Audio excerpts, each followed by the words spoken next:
안녕하세요. 김호준입니다. 문고리 3인방은 월 1억씩 국정으로부터 받은 상납금이 대통령 지시였다고 주장했습니다.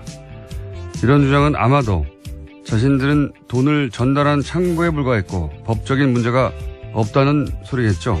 말하자면 대통령의 통치자금에 속한다는 의미인데 과연 그런가?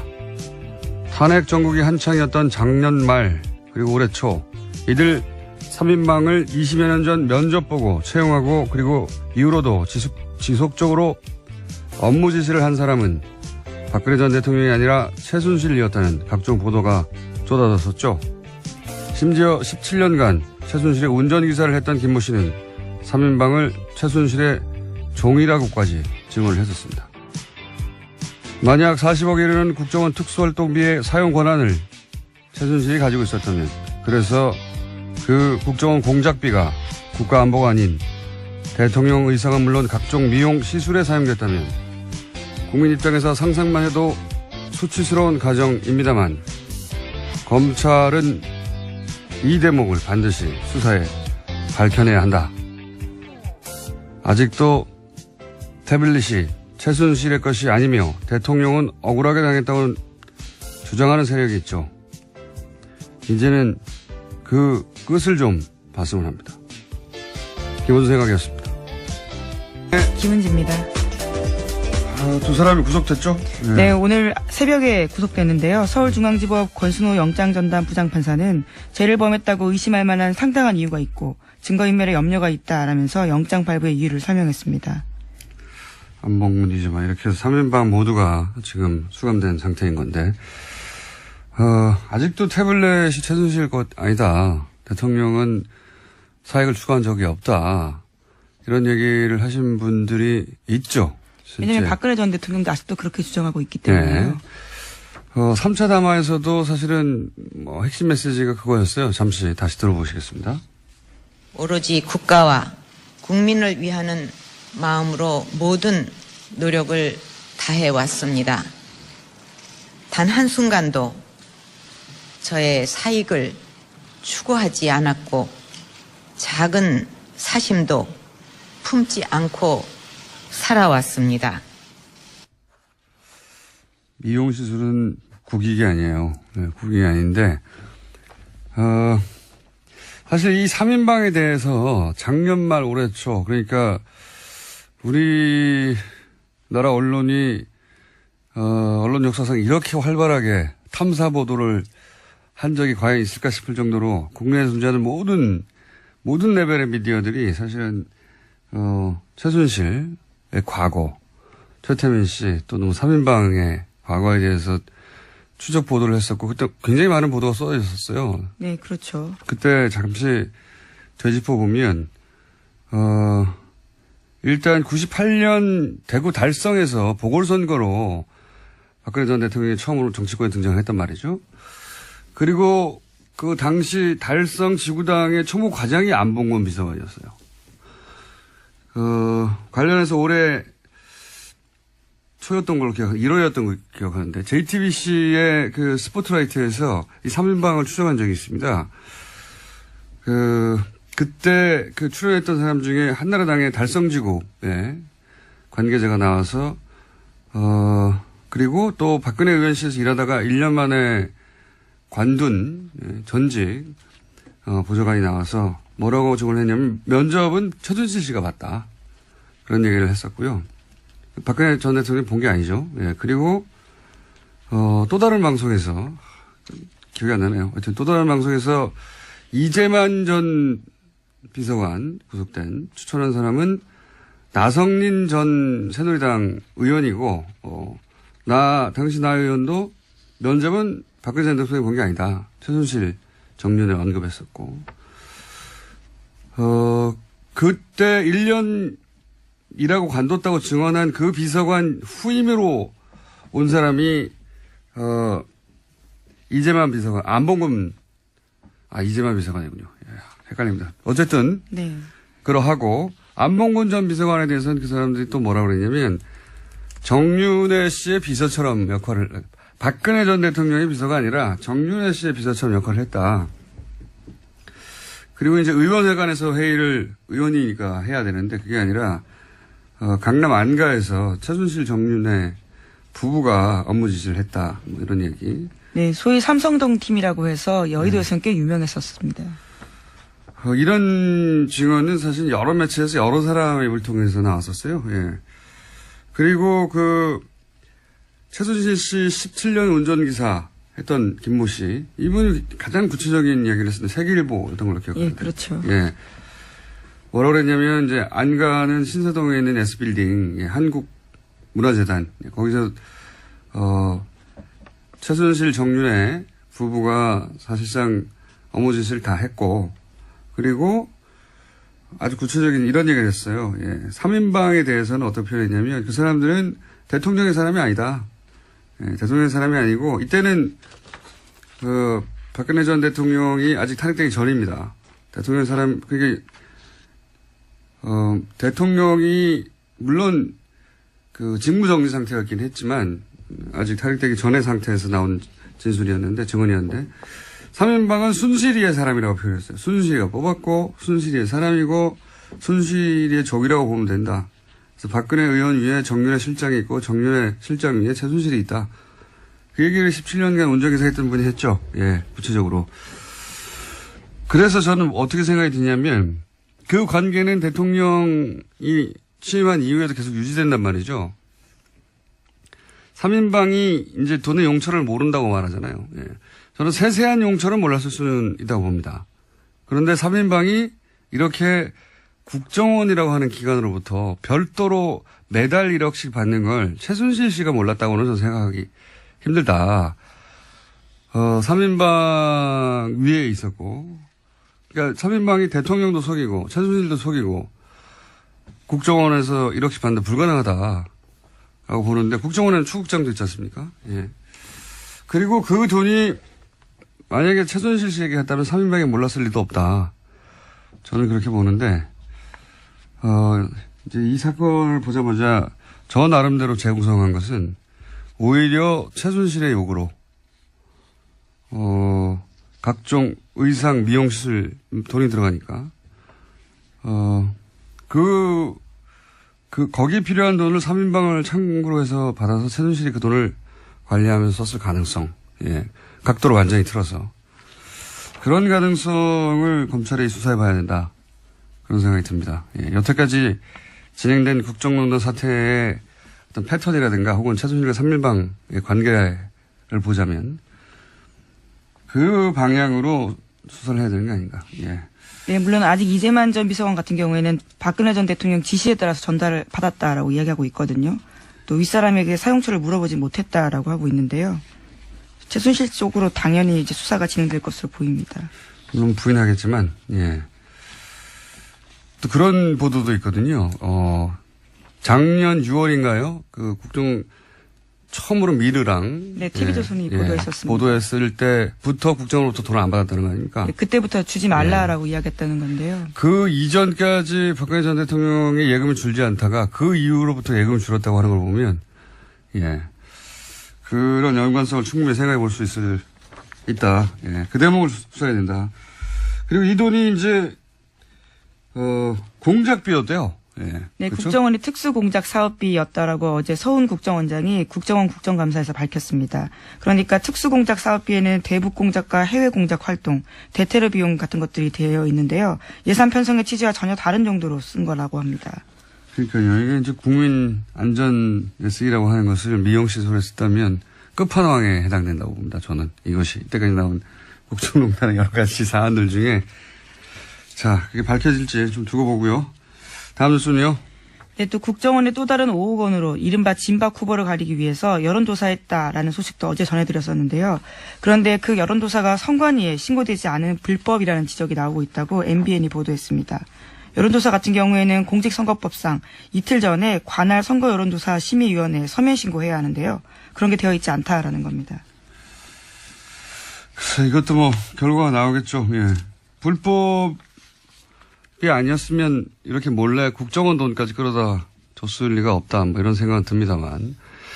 하여튼 지금 선관위에 신고되지 않은 불법 여론조사는 지적도 나오고 있다. 예. 다음 뉴스는요. 네, 국정원 댓글 사건 수사를 받던 국정원이요. 압수수색에 대비해서 가짜 사무실 같은 것들을 꾸렸다라는 것들은 이미 말씀드린 바가 있습니다. 그렇게 검찰 수사 방해해왔던 건데요. 이 사실이 드러나게 된 데에는 추명호 전 국장의 구속영장 기각이 결정적 역할을 했다라고 오늘 아침에 국민일보가 보도했습니다. 그러니까 추 전 국장의 영장 기각 소식을 접한 국정원 간부급 유모 씨가 억울하다라면서 진실을 말하기 시작한 건데요. 유 씨 같은 경우에는 한 달 전에 문성군 김여진 씨의 합성 사진을 제작했다라는 혐의로 구속된 바 있습니다.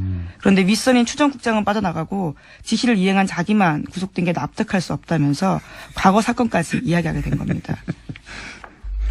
나비 효과네요. 예. 추 국장의 기각을 납득할 수가 없다고 하는, 예. 여론은 뭐, 이번뿐만이 아니라 많은 사람이 가졌는데, 어쨌든 추 국장은 그렇게 빠져나가는 줄 알았더니, 그 기각으로 인해서 더 큰 벌을 받게 되는, 예. 대단한 나비 효과입니다. 예. 풀어줬는데, 왜 나만 잡아놓은 거야, 그럼? 하고 화가 나가지고. 사실은 밝혀내기, 이제 이렇게, 자백하지 않았으면 밝혀낼 수 없는 사안인데. 예, 그렇죠. 꽁꽁 숨겨놨던 사실인데요. 네. 4년 전에 댓글 수사팀의 압수수색 때 벌어졌던 사기극에 대해서 이야기하겠다라고 이야기한 겁니다. 이게 밝혀질지 몰랐을 거예요, 국정원에서도. 이걸 이제 억울해서 얘기했더니 나비 효과로 추 국장도 사실은 이제 구속영장이 발부될 가능성이 대단히 높아졌고 더 큰 죄로 더 죄가 커져서 그리고 검찰 간부 3명이 동시에 구속영장이 또 발부가 된 거죠. 예. 예, 아직 발부되지는 않았고요. 이제 영장이 청구가 돼서 청구가 이제, 됐죠. 예, 예. 영장 실질 심사를 받게 됩니다. 발부될 가능성이 대단히 높다고 봅니다. 이것은. 예. 사안이 너무 명백해가지고 대단한 나비 효과입니다. 자, 영장을 기각했던 당시 영장 전담 판사에게 저희가 화냈던 것 사과드리고요. 감사드리는 바입니다. 다음 뉴스는요? 네, 또 박근혜 정부 당시 화이트리스트 작성과 지원과 관련해서요. 삼성 미래전략실이 주도적인 역할을 했다라고 이뉴스투데이가 보도했습니다.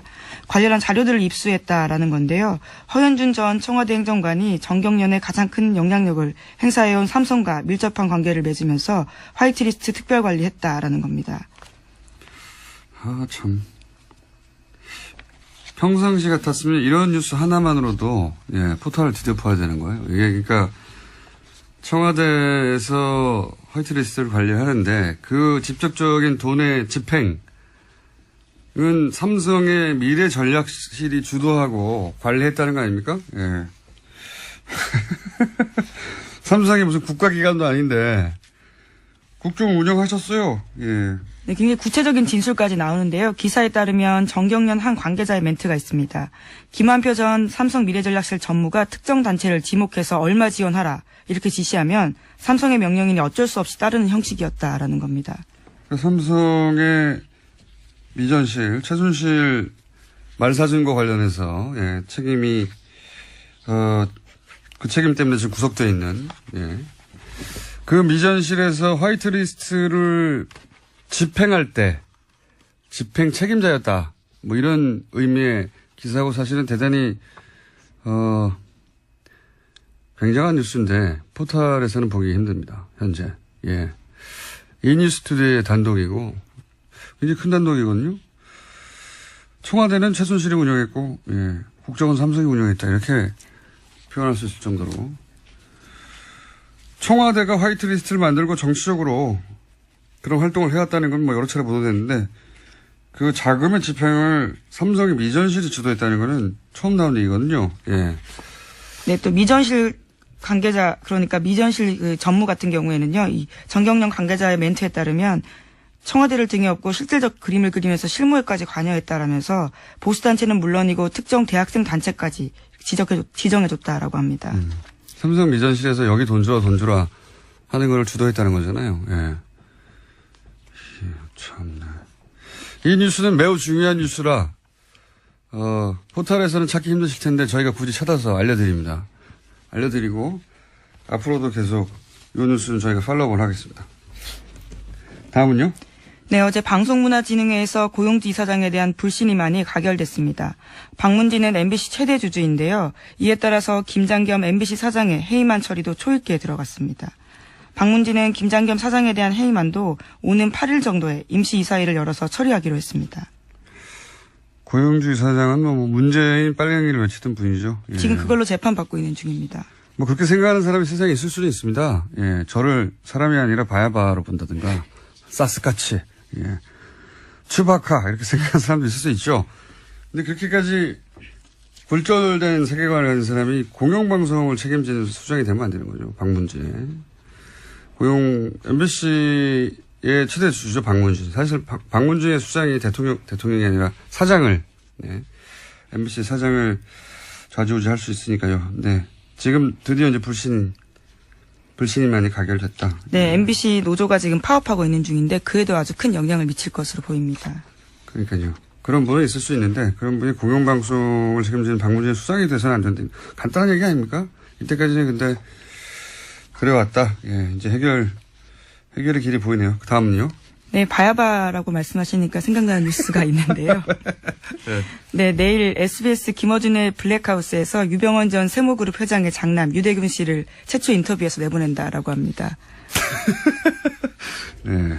네, 두 분의 같이 서 있는 모습들이 이미 화면에 나오던데요. 굉장히 놀라운 케미를 자랑하시더라고요. 네, 형제라는 얘기도 듣고 있습니다. 직접 보시면 사이즈가 완연히 달라요. 뼈 없는 치킨 주문해서 같이 드셨나요? 아, 그때 이호 뉴스는, 예, 뉴스성이 있기 때문에 제가 소개해드리면, 내일 밤 11시 하는 블랙하우스 제가 진행하게 됩니다. 너무 대놓고 네. 이렇게 홍보하시면 어떡하십니까? 예, TBS 사장님 절 자르십시오. 예. 근데 뉴스성이 있는 대목이 뭐가 있냐면, 뭐, 자세한 내용은 그 방송 이후에 제가 뉴스공장에서 월요일 날 뒷이야기, 방송에 담기지 않은 이야기, 뭐, 하겠지만, 지금 방금 물어보니까 말씀드리겠는데, 그때, 유병원 씨와 장남, 유대균 씨를 체포할 때, 이런 뉴스가 쏟아졌어요. 뭐, 그 남녀 관계가 어떻다부터 시작해가지고. 네, 그래서 굉장히 가십성 뉴스가 집중됐습니다. 예, 뼈 없는 치킨을 소심한 목소리로 주문했다라는 게 채널A의 그 유명한 단독 보도였습니다. 근데 이게 이제, 물론 제가 물어봤어요. 그것도. 가서 물어봤는데, 이리저리 다 파악해 보니, 결론적으로 말씀드리면, 논두렁 시계와 같은 거였어요. 기본적으로. 그런 사실이 아니었고, 그런 뼈 없는 닭을 주문했다든가 그런 일은 전혀 없었고, 이 내용은 나올지 모르겠습니다만, 중요한 내용, 그렇게 결정적인 내용은 아니니까 말씀드리자면, 그런 일은 없었고, 그런 프레임이었어요. 예. 어쨌든 세월호 관련해서 아직 밝혀지지 않은 게 굉장히 많죠. 예. 밝혀지지 않은 게 굉장히 많은데, 내일 방송에서는 세월호 관련해서 처음 들어보는 얘기가 나올 겁니다, 아마. 예. 제가 아무하고도 인터뷰하지 않는 분들 만나서 이제 깊은 내막 듣고 오는 게 제 전공이거든요. 예. 일부러 들으실 수 있다. 네. 밤에. 자, 다음 뉴스는요? 네, 오늘 박근혜 전 대통령의 제명 여부가 결정됩니다. 박근혜 전 대통령은 당 윤리위에 탈당 권고를 받고 열흘 넘게 의사를 밝히지 않았는데요. 이에 따라서 제명 요건이 충족됐다라는 게 홍준표 대표 쪽 생각입니다. 뭐 대단한 일이 벌어질 것처럼 막 떠들어대는데 결국 박근혜 전 대통령 사실상 정치적으로 사망한 박근혜 전 대통령 열흘이면 자동 제명되는 이거 하나 못해서 한국당이 이러고 있는 거예요. 예. 네, 심지어 서청원 최경환 의원 같은 경우에는 징계하겠다라고 했었는데요. 이 또한 미뤄두겠다라는 겁니다. 말도 안 되는. 뭐가 말이 안 되냐면 이 사안이 이렇게까지 대단한 사안인가. 예. 한국당이 현재 처지를 말해주는 뉴스라고 봅니다. 예. 다음 뉴스는요? 네, 또 구글과 네이버가 날선 공방을 벌였는데요. 세금 회피 논란과 네이버의 뉴스 편집 논란 등을 두고 정면 충돌한 겁니다. 공식 자료와 반박 자료 등을 내면서 잇따라 설전을 벌인 건데 구글 코리아가 어제 네이버의 이해진 창업자가 국회 국정감사에서 한 발언이 매우 유감이다라고 밝히면서 시작됐습니다. 재밌는 대결입니다. 이것은 네이버하고 구글이 이제 뭐 세금을 내네 어쩌네. 그러니까 네이버 쪽에서 구글은 제대로 된 세금을 내지 않는다. 고용 효과도 별로 없다. 이런 공격을 했고 왜 구글을 여기다가 끌어들였을지 모르겠어요. 그랬더니 구글 코리아 쪽에서는 세금 다 내고 있고 고용도 수백 명 하고 있다. 그러면서 역공을 한 게 이제 구글 검색은 객관적이다. 네, 예. 그렇죠. 100% 알고리즘 순위에 기반하고 있고 금전적 또는 정치적 압력에 영향을 받지 않는다. 이렇게 주장했습니다. 그러니까요. 먹이는 주장인 거죠. 당신들은 그런 영향 받는 거 아니야? 그런 의혹이 많잖아. 이런 먹이는 것이고. 세금 관련해서는 모르겠습니다. 세금 관련해서는 이해진 창업자가 전 의장이 뭔가 나름의 근거를 가지고 한 것인지 아닌지 그 대목은 제가 판단할 정보가 없고 다만 검색에 관해서 네이버가 구글에 대해서 뭐라고 할 수는 없는 사안 아니겠습니까? 사실. 이거 한번 다뤄봐야 되겠네요. 네이버의 검색과 구글의 검색은 어떻게 다른 것인가. 굉장히 재밌는 주제인데. 근데 구글이 뭐 정확하게는 페이스북이 가장 집중적인 공격을 받는데 우리나라에서 네이버가 이런 포털의 기능을 하는 곳이 사실상 개별 미디어보다 훨씬 언론적 영향을 많이 미치는데 언론과는 다르게 규제를 받지 않는다. 이런 공격을 받고 있지 않습니까? 근데 지난 네? 국정감사 내내 그 이야기가 나왔었습니다. 미국에서도 사실은 특히 페이스북이 이미 미디어적 기능을 하고 있는데도 불구하고 아무런 통제도 없다고 해가지고 지난 대선에 이제 러시아 관련해서 왜냐하면 그런 광고들이 미국 대선 광고인데 어떻게 러시아 루블화로 지불이 네, 그렇죠. 되냐. 이거 러시아가 미국 대선에 개입한 것인데 그걸 다 이런 페이스북이나 뭐 구글, 트위터 광고를 통해서 한 거 아니겠냐. 그런데도 제약을 받지 않는다. 우리하고 유사한 논쟁이에요. 네, 미상원에서 10월 31일부터 사흘 동안 관련된 청문회가 열렸는데요. 정확히는 러시아의 미 대선 개입 의혹 관련된 청문회였는데 그러니까 구글, 페이스북, 트위터 3사 관계자도 소환해서요. 그와 관련된 문제를 따져 물은 겁니다. 여기서 근데 핵심적으로 타겟이 되고 있는 건 페이스북이에요. 페이스북의 기능 때문에 뉴스를 게재하고요. 링크로. 네, 지난 대선 당시 페이스북의 러시아 관련 계정이 작성한 정치 게시물을 받아본 미국 사람이 1억 2,600만 명에 이른다고 합니다. 그래서 이제 우리가 네이버에 검색어나 네이버의 뉴스 편집에 대해서 문제제기가 계속 지속적으로 있는 것처럼 미국에서는 페이스북이 그 주요 타겟이 되고 있는데 사실 유사한 논란입니다. 네, 네. 미국에서도 구글이 언론사인지 아닌지 명확히 하라라는 추궁당했는데요. 구글 같은 경우에도 구글은 언론사가 아니다라고 주장하고 있습니다. 플랫폼이라고 주장하죠. 네. 예. 근데 구글은 이렇게 말할 여지가 많이 있습니다. 뉴스 제목을 편집해서 재배치하고 뭐 이런 게 없거든요. 구글에서는 뉴스 검색이 될 뿐이지. 자, 유사한 논란이 있다. 이 사안 한번 또 다뤄봐야 되겠네요. 예. 구글과 네이버. 여기까지 하겠습니다. 시사인의 김은지였습니다. 감사합니다. 이어지는 시간입니다. 네. 저수지 게임이라는 영화가 있었습니다. 이제는 내려갔지만. 제가 제작자였습니다. 내려갔기 때문에 제가 말하겠습니다. 근데 거기서 어떤 사건을 문제 제기했냐면 농협에서 210억을 대출한 사건이 있었는데 이게 권력형 비리가 아니냐 하는 문제 제기입니다. 간단하게 말하자면. 그런데 이 사안에 유일하게 관심을 현재까지는 구체적으로 가지신 의원님이 한 분 계시죠.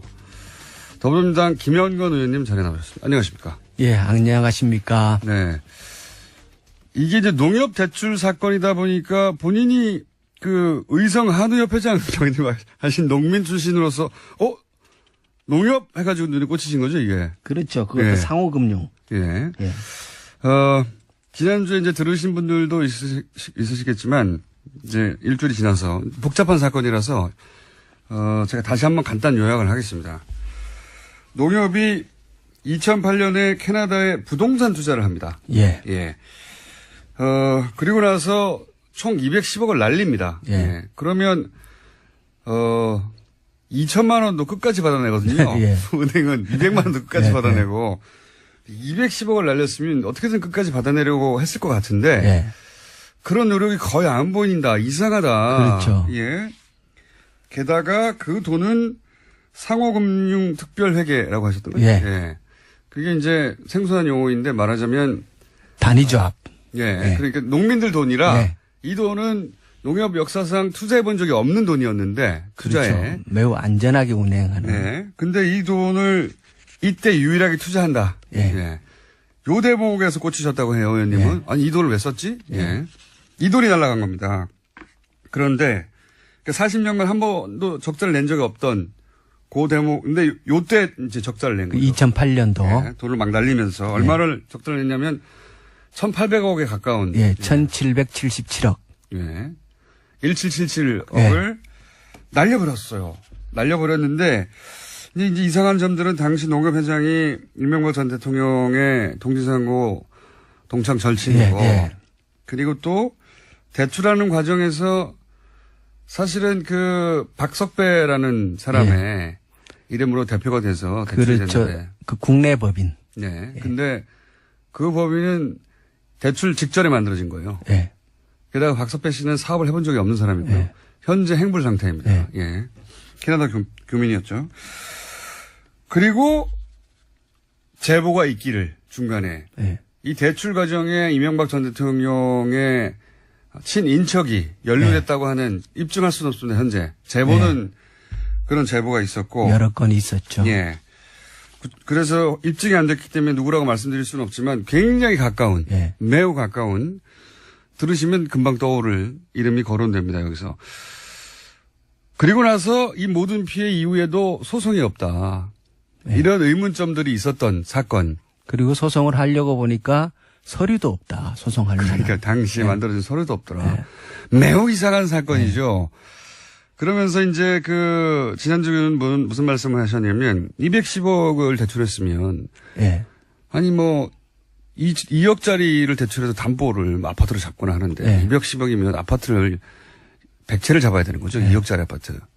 그리고 담보를 잡아야 될 것 같은데 이 담보를 제대로 잡질 않았다 이게 도대체가. 그렇죠. 예. 그리고 그 수익이 발생하면 농협이 가져와야 되는데 그 수익을 받을 사람이 농협으로 안 돼 있더라. 저 수익증권의 그 담보권자가 농협이어야 하는데 농협이 안 돼 있더라. 캐나다의 현지 그 개발법인 대표. 앞으로 되어 있었던 거죠. 그러니까요. 그 수익을 농협이 가져와야 투자한 이유가 발생하는 거 아닙니까? 수익을 얻으려고 한 건데 그 개발 수익은 농협이 아니라 이런 제가 일을 하고 주시는 거 돈을 가져가는 거죠.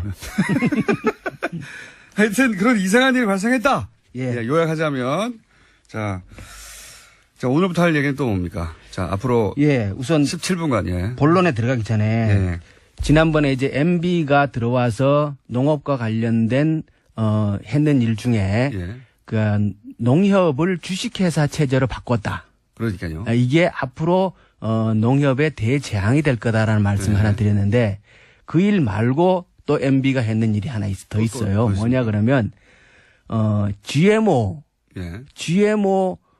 식용 GMO를 본격적으로 수입하기 유전자 변형을 수입하기 시작한 게 MB입니다. 그 이전에는 식용 GMO 곡물을 우리나라가 수입한 적이 없어요. 2008년도 3월에 수입 결정을 하고 2008년도 5월부터 GMO 옥수수가 들어오기 시작을 해서 지금은 1년에 연 1,000만 톤 가량의 GMO 곡물이 대한민국으로 들어옵니다. 1,000만 톤이 어느 정도 양이냐면 우리나라에서 1년 생산하는 쌀의 총량이 400만 톤입니다. 그런데 1,000만 톤 가량의 GMO 곡물을 우리나라가 수입하는 나라가 되었고 전 세계에서 가장 많이 수입하는 나라 중에 하나죠. 그중에 200만 톤은 식용으로 쓰고 그러니까 우리나라가 완전히 GMO 곡물의 세상으로 만들어진 게 MB부터 그렇게 된 겁니다. 훌륭한 일을 많이 하셨네요. 정말 일을 많이 했습니다. 부지런한 분이다 보니까. 자, 오늘 진도 나갈 부분은 뭡니까? 오늘은 그러니까 이제 우리가 이제 캐나다 토론토의 이 대출 사건을 보면서 두 가지 이것뿐만 아니라 다양한 그 대출의 농협이 이런 유사한 일을 또 딴 데서 하지 않았을까? 유사한 일도 많이 했다라는 사실 그게 하나의 측면이 있고요. 또 하나는 왜 하필이면 요 캐나다 건을 주목하느냐 그러면 요것을 잘 살펴보면은 진짜 이게 MB가 관련이 있는 건지 예. 없는 건지를 확인해 볼 수 있다. 제 주장이 그겁니다. 예. 액수가 예. 210억이면 물론 210억이 작은 돈이 아닙니다. 예. 하지만 자원 얘기가 막 조 단위로 나오고 있거든요. 그렇죠. 근데 왜 210억이라고 하는 작은 규모의 이 대출 사기 예. 사건에 관심을 가지느냐. 예. 요 사건을 잘 들여다보면 요 사건이 이명박 전 대통령하고 관련이 만약에 있다면 예. 만약에 있다면 아 이렇게 했구나 하는 구조가 나오는 겁니다. 예. 저는 처음에 그게 안 보였어요. 안 보이셨구나. 안 보였는데 제가 왜 관심 가졌겠어요. 요 돈이 사라지는 은행이 있지 않습니까? 예. 요 돈이 사라지는 은행이 자원외교 때 등장한 은행하고 똑같은 은행이에요. 예. 계속해서. 그러니까 이게 이제 나눠서 얘기를 하면요. 예. 210억이 가면서 160억 원은 수익증권으로 네. 가고 예. 나머지 돈이 이자 몫으로 국내에 남아요. 네. 남는데 그 돈을 빌려줬으니까 이자도 받아야 되고 원금도 나중에 상환을 해야 되고 해야 되는데. 하는 그 통장을 개발업체와 예. 그 농협이 함께 개설을 합니다. 우리 생각해 보시면 우리가 뭐 아파트 예. 남매력으로 대출 받으면 예. 통장에다 계속 돈 넣지 그렇죠. 않습니까? 예. 대출금 상환하지 않습니까? 예. 그런 통장을 만들었다는 그렇죠. 거죠. 예. 돈을 주고받는 통장을 만드는데 그 통장을 4개를 만듭니다. 예. 외환은행 통장이고 2개는 원화 통장이고 2개는 미화 통장으로 만듭니다. 네. 이 4개의 통장을 통해서 농협이 210억을 대출을 해줬다가 60억은 예. 이자로 받아요. 예. 그러니까 돈이 오고 가고 했던 게 많은 거죠. 예. 그러면 이 4개의 통장을 농협이 질권 설정이라는 걸 해요. 예. 통장을 함께 개설을 하는데 자물쇠는 농협이 갖고 있는 거죠. 간단하게 표현하면 예. 농협만 인출을 할 수 있게. 농협만 인출할 수 있고. 왜냐하면 그건 농협 돈이니까요. 그렇죠. 농협이 그 예. 통장을 통해서 결국은 대출해준 돈의 이자와 원금을 회수해야 되는 거니까. 그렇죠. 근데 이게 돈이 왔다 갔다 하는데 농협이 그 자물쇠를 어느 순간에 풀어놓습니다. 이 영화에서도 다루는데 예. 엄청나게 이상한 일입니다. 근데 제가 알아보니까 그건 있을 수 없는 일이라 그래요. 당연하죠. 예. 엄청나게 이상한 일입니다. 예. 그거를 잠궈놔야 남이 못 예, 그렇죠, 가져가잖아요. 그걸 풀어놓습니다. 예. 그러니까 그 열쇠는 농협이 드디어 갖고 이야기가 있어야 되는 나오는군요. 거예요. 예. 농협이. 예. 농협이 갖고 있어야 되는데 그 중간에 이 열쇠 관리를 허술하게 함으로 인해 갖고 농협은 37억의 추가 손실을 거기서 또 봅니다. 요거를 뽑아가죠. 예. 저쪽에서. 돈이 들어왔다가 캐나다에서. 나갔다 하는데 예. 그 열쇠 관리를 제대로 안 해갖고 37억을 잃어버려요. 그 대목이 단순히 관리 부실이 아니라 이걸 왜 풀어줬냐 그러니까 하는 얘기가 사실은 캐나다 취재에서 계속 나왔어요. 이게 예. 상식적으로 말이 안 농협 되니까. 측은 실수였다라고 얘기를 하는데 예, 실수- 업계의 얘기를 들어보면 그건 있을 수 없는 일이라 그래요. 실수 말이 안 되는다는 말이 안 거죠. 되는 그거는 거죠. 상식에 어긋나는. 그리고 그걸 풀어달라는 요청이 캐나다에서 와서 그걸 풀어줬다고 예, 하는데 예. 풀어달라고 하는 요청을 하는 것도 말이 안 되고요. 예. 요청해 왔다가 풀어주는 것도 말이 안 되는 예. 겁니다. 그리고 그래서 풀어진 기간에 복잡한 금융용어는 알 필요가 예. 없고 자기가 열쇠가 있는데 그 예. 열쇠를 줄 이유가 없는 사람한테 줘가지고 그 돈을 그 사람이 가져가게 만든 거예요. 예. 은행이. 맞습니다. 여러분들 은행 가서 금고 열쇠 달라고 해보세요. 주나. 안 주지. 몰라요. 그거 가져간 거예요. 이게 말도 안 되는. 근데 이제 이게 뭐 질권 해제니 재설정이니 이런 복잡한 용어로 나오다 보니까 헷갈리는데. 이게 예. 아까 얘기했던 160억 원에 대한 수익증권에 그거에 대한 담보 설정도 안 해갖고 160억 원도 홀랑 날라다 먹었고. 예. 그러니까 요 4개의 통장에 대한 열쇠도 관리를 제대로 안 해서 또 돈을 홀라당 날라. 다 날린 겁니다. 예. 그래서. 예. 이거는 이런 일이 요건에서 반복적으로 집중적으로 일어난다는 거는 상식적으로 이해할 수가 없잖아요. 하나도 일어날 수 없는 예, 일이에요. 예. 돈을 빌려줬는데 그 수익을 받는 사람 다른 사람을 해줘. 그렇죠. 그 다음에 열쇠를 자기가 쥐고 있어야 하는데 열쇠를 남을 줘. 예, 예. 말이 됩니까? 이 두 가지가 한꺼번에 일어난다는 게 그래서 모든 금액이 다 날아가는 거예요. 말하자면. 그렇죠. 결국은 그래서 다 날려 먹는데. 이게 안 이상합니까 이게? 예. 예. 근데 이제 요 4개의 통장. 예. 그럼 결국은 4개 통장의 거래 내역을 어디에까지 돈이 아까 60억의 이자를 받았다 그랬잖아요. 그죠? 예. 그럼 돈이 어디에선가 들어왔잖아요. 예. 그 4개의 통장으로. 예. 그리고 37억은 또 날려버렸다 그랬지 않습니까? 그 37억은 또 어느 통장으로 나갔을 거 아니에요. 예. 그렇기 때문에 이 4개 외환은행 통장의 거래 내역과 그 입출금이 된 통장을 조회하기 시작을 하면은 그렇죠. 결국 우리가 만약에 MB가 연계가 되어 있다 그러면 예. 그 MB의 흔적을 어떻게 찾겠어요? 찾을 수 있는 방법은 돈으로 찾아야 되는 거죠. 통장의 거래를 추적해 들어가는 수밖에 없지 않겠습니까? 그렇죠. 지금 말씀하시는 내용은 원래는 이제 돈 빌려고 한 곳에서 이자 내라고 만들어 예. 계좌. 그 계좌의 열쇠를 은행이 지고 있었는데 네. 열쇠를 풉니다. 네. 도저히 이해할 수 없게 풀자 이 돈이 사라집니다. 그렇죠. 사라진 다음에 어딘가로 입금됐을 거 아니냐. 그렇죠. 어디 갔는 곳이 있을 거 아니에요. 예. 이거를 추적하려면 고소고발이 있어야 되는 거 아닙니까? 그렇죠? 그렇죠. 근데 왜 고소고발을 안 하느냐. 네. 이게 영화의 내용입니다. 네. 고소고발해야 한다. 네, 왜 안 네, 하느냐. 네. 계좌 좀 열어보자. 네. 이거거든요. 농협이 그동안 이 고소고발을 안 했어요. 예. 그러니까 지금은 이제 검찰이 수사 단계에 있으니까 예. 이 4개 통장을 압수수색하고 거래 내역을 추적해 들어가면은 예. 이 돈이 어디로 사라졌는지 진짜 MB의 연관성이 있는지 없는지를 확인할 수 있을 거라는 거죠. 그게 이제 영화를 만든 이유입니다. 예. 요건 사건이 작은데 예. 요 계좌를 따라가다 보면 예. 요 계좌가 흘러가서 모여있는 곳이 어디 있을 것이고 그렇죠. 예. 거기가 저수지에 있지 않겠는가. 예. 조세 피처라든가. 요 계좌가 예. 그 저수지로 물이 들어가는 물꼬일 가능성, 이 물꼬와 연결되어 있을 가능성을 보는 거죠. 아니 영화 할 때 나오셨어야지. 영화 다 끝나고 나서 이제. 사실 영화를 다 끝났으니까 제가 이렇게 막 말을 할 수 있긴 합니다만 저수지 게임이라는 게 그 내용이에요. 예. 예. 그 내용을 사실 국내 언론 누구도 관심 갖지 않고 있는데 그냥 뭐 비자금 얘기, 추상적인 얘기 아닙니까? 어떻게 찾아요? 여기를 따라가면 비자금의 저수지를 찾을 수도 있지 않을까? 예. 근데 왜 아무도 고소고발을 안 하지? 예. 제발 고소고발을 해다오.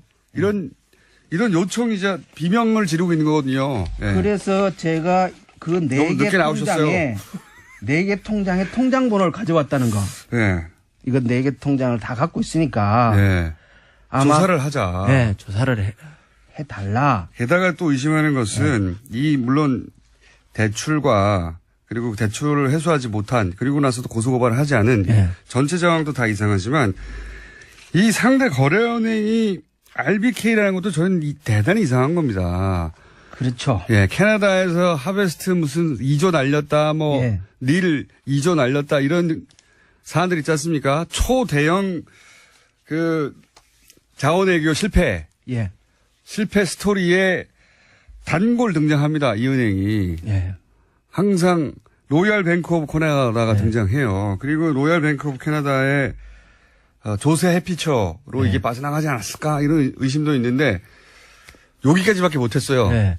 의원님 그건 나머지를 하셔야 돼요, 이제. 그건 이제 이 통장을 저도 예. 이제 아직 그쪽까지 못 갔고 예. 이 통장을 압수수색해서 거래 내역을 다 추적을 해야 되는데 예. 제가 할 능력이 없으니까 거기서부터는 그다음에 검찰이 해야죠. 예. 검찰도 아마 이 계좌 번호를 갖고 있지 않을까 생각을 해요. 왜냐 그러면 예. 농협의 서류를 다 가져갔다고 하니까 이제. 예. 만약에 없다면 드릴 수도 있고. 그리고 요 기자분들도 예. 오늘은 이해가 가셨을 거예요. 왜 자꾸 저수지 게임이라는 영화를 들고 예. 사람들도 안 보는데 떠들어대고 이거 이상하다고 말해왔는지 이상합니다. 엄청나게 이상한 사건입니다. 그리고 근데 그렇죠. 단초도 여기 있고. 예. 그리고 이제 이 돈 추적해 보면 됩니다. 그거 말고 예. 또 있다면서요. 꽤 많아요, 종류는. 예. 종류를 그러니까, 한번 또 정리해 볼까요? 이게 이제 저희는 프로토타입이라고 부르거든요. 그러니까 해먹은 프로토타입이 아니겠는가, 초반에. 2008년도에 네. 1777억의 적자가 났다 그랬잖아요. 네네. 그런데, 해마다 이제 상호금융 돈을 가지고 하고 그 돈을 가지고 단위조합 지역 시골의 농협에게 이자를 정산을 해주고 예. 나중에 추가 정산을 또 해줍니다. 왜냐 그러면 이 돈이 그 시골 농협들의 운영하는데 굉장히 소중한 돈이기 때문에. 예, 예. 근데 그 해는 매해 해주던 1,200억 정도의 추가 정산도 안 해줬어요. 이게 이 그러면, 범죄도 같은 예. 범죄도 똑같은 돈이어도 굉장히 악질적인 예. 범죄입니다. 이게 그 돈을 빼먹었다는 게. 그렇죠. 그러면 예. 1,777억의 적자와 그거 안 해준 것 그리고 보통 이제 회계는 당년의 손실을 다 반영시키지 않는다고 그러거든요. 예. 그런 것까지 치면은 대략 한 4천억 내지 5천억 정도의 그의 손실이 남는 게 아닌가 이렇게 추산을 해요. 그럼 많이 다 해먹었네요. 예, 서브프라임 그 모기지 사태가 있긴 했지만 예. 이건 너무 큰 금액이다. 이것을 다 살펴봐야 되지 않겠는가라는 생각을 하는데요. 예. 2008년도 작년에만 해도 예. 그 발리에 발리. 예, 투자해가지고 그거는 이 건은 캐나다 토론토 사건의 담당자가 같은 사람이 한 거예요. 네. 그래서 거기서 61억 날려먹은 것도 있고요. 예. 또 발리의 다른 건인데 예. 40억 원을 또 날려먹은 게 있어요. 그런데 40억 원. 예, 이 예. 사람은 이분이 자살한 분 아닙니까? 예, 맞습니다. 나중에 40억 원밖에 안 날렸는데. 예, 진짜 저수지에 예. 변사체로 발견이 그렇죠. 돼요. 예. 유가족은 자살할 이유가 없다고 아직도 얘기하고 있는데. 이분은 그렇죠. 이게 40억을 손실 본 건데 그 당시에 가장 그러니까 적은 손실 액수에 그렇죠. 해당됐어요. 그때 왜 그 210억을 날려먹은 사람의 징계가 안 됐느냐라고 얘기를 했을 때 예. 뭐 그 당시 그때 분위기상 흔히 손실이 발생했다. 예. 그래서 특별하게 징계를 서두르지 않았다. 뭐 이렇게 얘기를 했거든요. 그러면 40억밖에 40억은 왜 변사체로 발견되냐는 거예요. 그러니까요. 예. 그리고 그 텍사스 유전 개발에도 참여했고 예. 여기는 또 160억을 날려먹었고 이런 사례는 예. 굉장히 많아요. 100억대 이상치 예. 대부분. 이분은 가장 적은 액수에 해당되는데 손실액 중에 치자면 40억. 근데 이분이 자살했습니다. 네, 그래서 굉장히 의혹을 가지고 이 있습니다. 자살건도 좀 석연치 않은 구석이 있죠. 네, 있습니다. 근데 이게 이제 워낙 종류는 많고 근데 금융이라는 게 또 뭐 손실 보는 것도 다반사한 일이긴 하니까. 맞습니다. 예. 거기에 이 사건에 어려운 점이 있습니다. 예. 국내에서는 예. 투자 실패였어요. 예. 사안이. 캐나다에서는 분양 사기였어요. 예. 둘 사이에 아무런 연결고리가 안 보이는 겁니다. 예. 이 자세히 들여다보지 않으면. 그래서 이제 각각의 나라에서 각각의 방식으로 처리가 됐지 둘 사이에 어떤 권력형 비리의 냄새를 맡기는 굉장히 어려웠어요. 근데 이렇게 연결해 놓고 보니까 그 점을 이용했다. 네.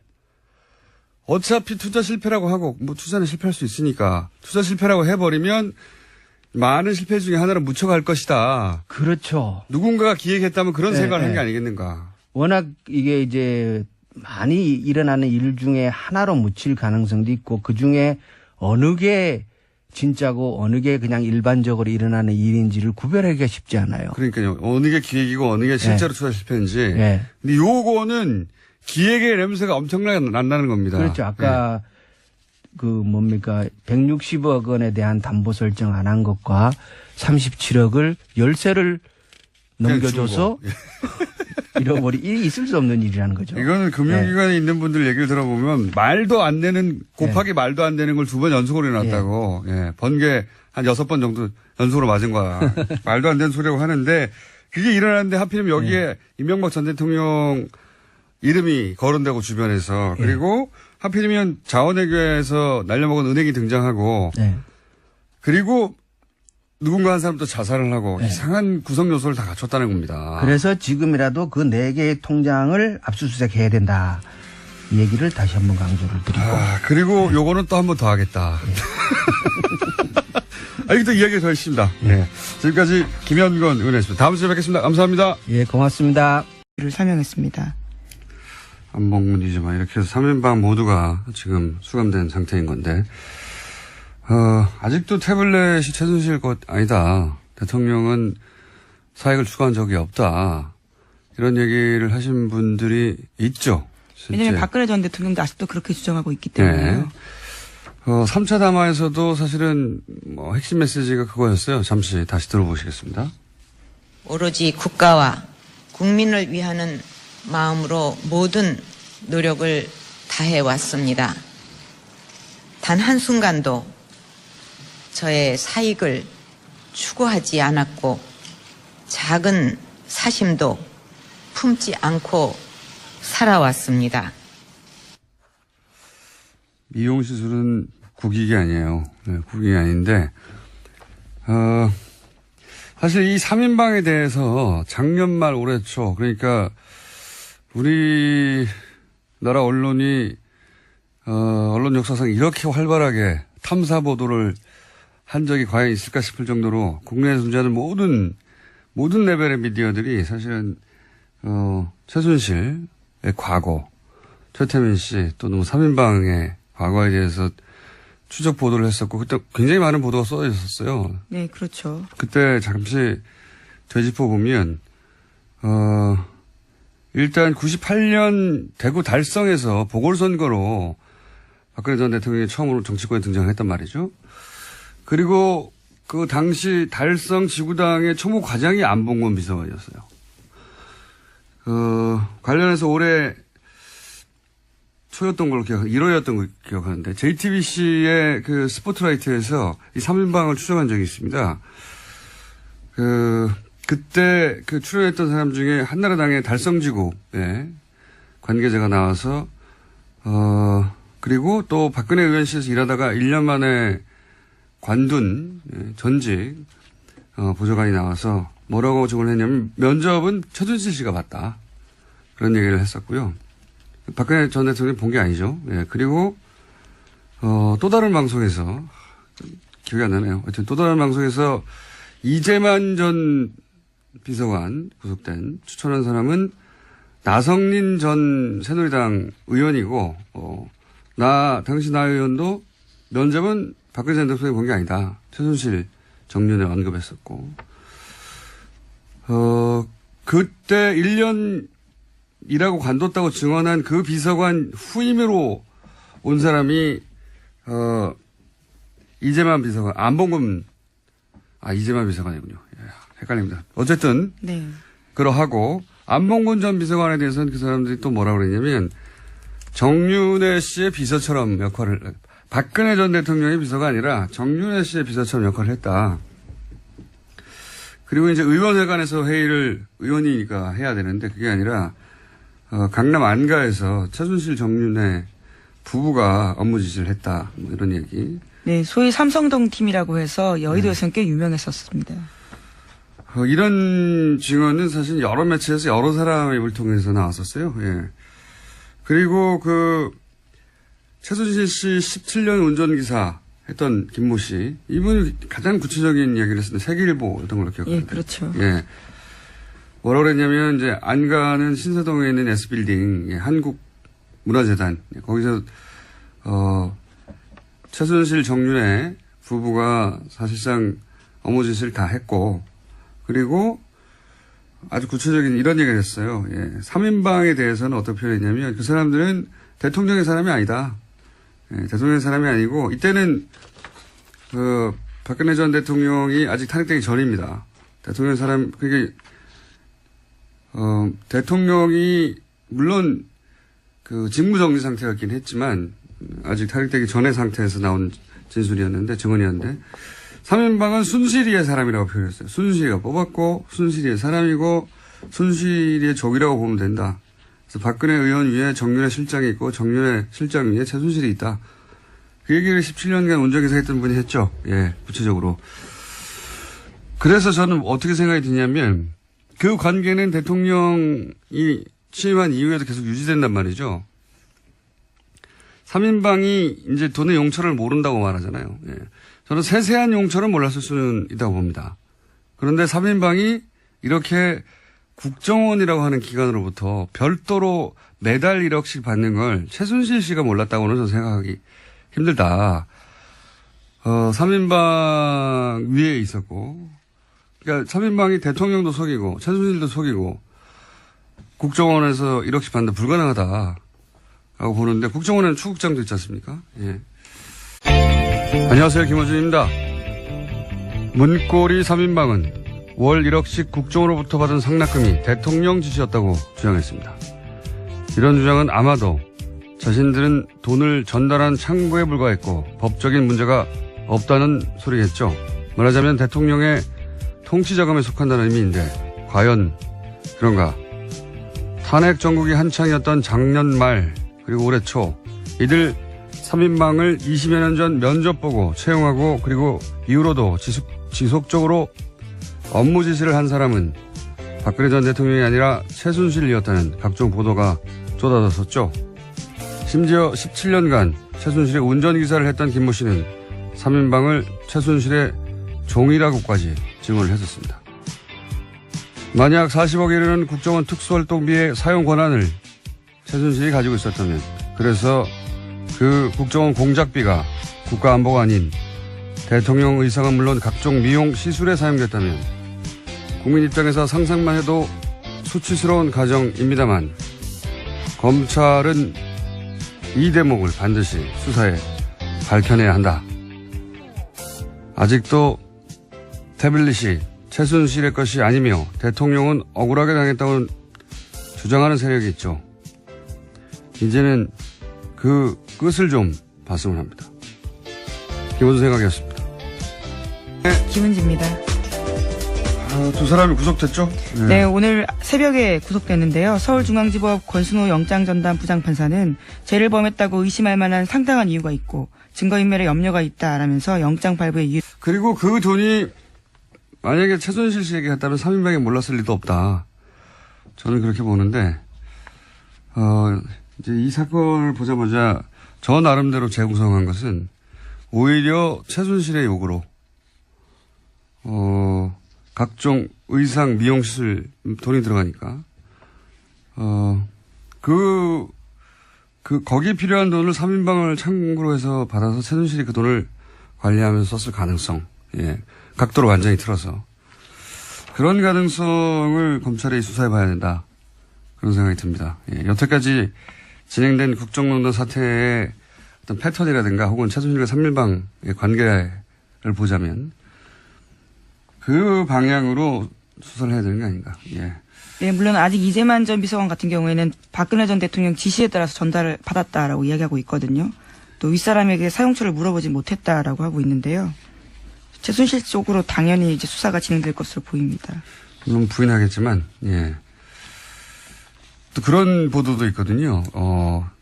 작년 6월인가요? 그 국정 처음으로 미르랑. 네, TV조선이 보도했었습니다. 보도했을 때부터 국정으로부터 돈을 안 받았다는 거 아닙니까? 네, 그때부터 주지 말라라고 이야기했다는 건데요. 그 이전까지 박근혜 전 대통령의 예금을 줄지 않다가 그 이후로부터 예금을 줄었다고 하는 걸 보면, 예.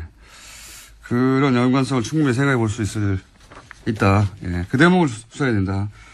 그리고 이 돈이 이제, 공작비였대요. 예. 네, 그렇죠? 국정원이 특수공작 사업비였다라고 어제 서훈 국정원장이 국정원 국정감사에서 밝혔습니다. 그러니까